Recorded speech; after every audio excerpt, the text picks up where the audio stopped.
Pearl Harbor Day is December 7th each year. I interviewed my grandfather, World War II veteran JC Horne, which he talks about listening to the radio the day the Japanese bombed Pearl Harbor and how that was so inspirational for him. Months later, he was going to basic training and in the war. So thank you to all the veterans that have served in our military, especially those World War II veterans on Pearl Harbor Day. I hope you enjoy this video. I really enjoyed, at a very young age, probably 11, 12 years old, interviewing with one of these tape recorders, you know, that has the little cords coming out of it and the tape that goes in that was silver on top and black on the other. It's kind of hexagonal. You put it in, press two buttons to record it, and that's how we did the interview. And it was for a school project. I remember my grandmother did not want me to do the interview because he did not love to talk about his war days and the things that happened. But he was kind enough to do that for me, and he was my best friend. So JC Horne, everyone, World War II veteran, talking about Pearl Harbor and World War II. Thank you. It was December the 7th, 1941 on a Sunday morning. I was sitting listening to the radio. They broke in and said Pearl Harbor had been bombed by the Japanese. I, like most people, didn't even know where Pearl Harbor was. So they finally told me where Pearl Harbor was. So like I say, I was only 15 years old. I didn't think it'd ever affect me that much. But before I knew it, I was 18 years old. I was 18 February the 24th, 1944. 2 months later, I was in service. Went to Fort Bragg, was inducted, sent to Camp Blanding, Florida. Took 16 weeks of basic training. Went to Camp McCoy, Wisconsin. And on Thanksgiving Day of 1944, I boarded the ship for Europe. We didn't know where we was going. They didn't tell us till we got halfway across.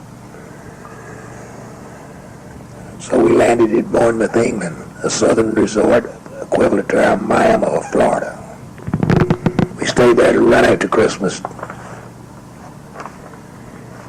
and left for Le Havre, France, and went from there to the Battle of the Bulge. And so we relieved another division, then we went to Luxembourg. From then on, we went into the Siegfried Line.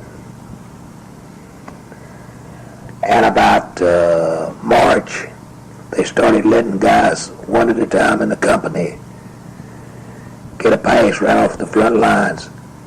You had a choice of Brussels, Paris, or London. So I took 4 days in Paris and had to go right back on the front lines again.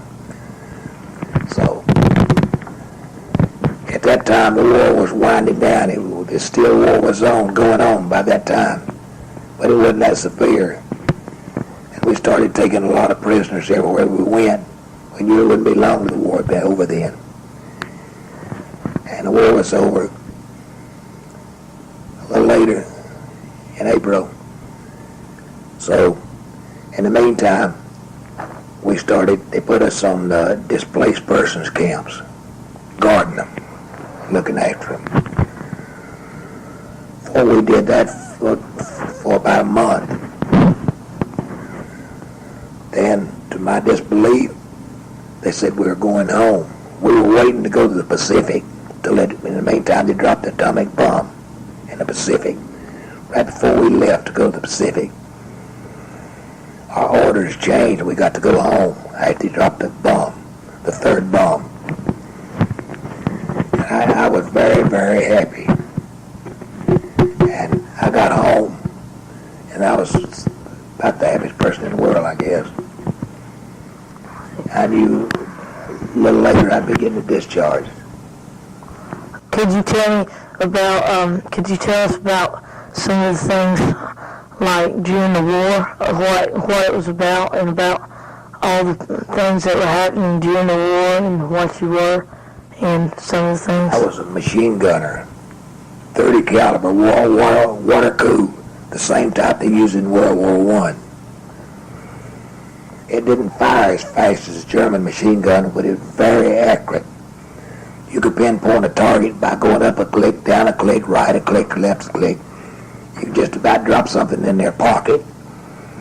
You had every third shell would be a tracer. That's where you could see it glowed, lit up.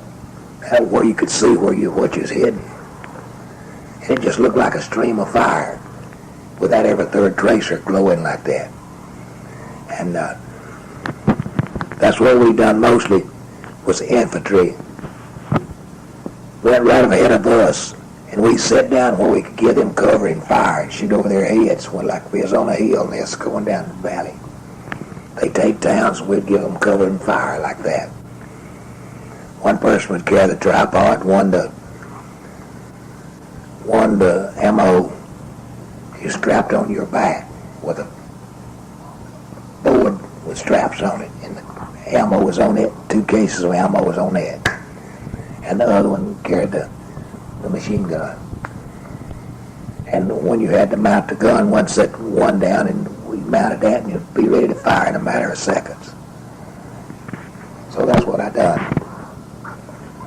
Can you tell us about? In the meantime, they were actually machine guns. They were always catching a lot of mortar fire and artillery fire. So I had my helmet looked like it'd been hit with a hammer all over it. Where you dug down and shrapnel hit your helmet, you know. Well, if you hadn't been dug down, why it'd wiped you out. See, blast goes up like that. When you hit the ground, if it don't hit right on you, you're all right. You had 88s coming in, you could hear they had a screaming sound, and you got to where you could tell exactly where they was going. If it got to a certain level, started fading away, you knew it was okay. If it got louder and louder, started screaming in, you know it was coming close. You hit the ground, you really hit the ground, you stayed there. Sometimes it knocked the tops of the trees out and everything else all around you. Could you tell us about your foxholes and where you stayed during that time? Well, we had to dig the gun in every time. And especially at night, we'd have one on the gun hole. That's the squad. Had one on the gun all the time, and the rest of them slept. After you spent two hours on the gun, you'd go wake the next man. He'd spend 2 hours, you'd wake him up until it come around your turn again.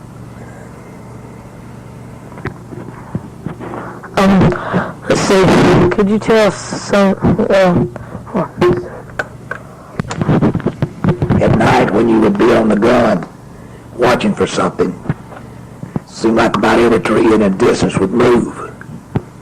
You'd think it might be somebody. It seemed like you'd go watching that tree and it seemed like it'd move. Near the end of the war, when we knew it was about over, it wasn't over. But we have met hundreds of German troops lined up with their commanding officer in front, walking right toward us to give up. We just motioned them on to the rear. We didn't have time to fool with them. Most of the time the commander would be a general or something. They didn't want to be captured by the Russians. what would the Russians have done to them probably? They treated them very, very mean for the simple reason the Germans treated them that way. So they were very afraid of the Russians. They knew they'd take their anger out on them, reprise them.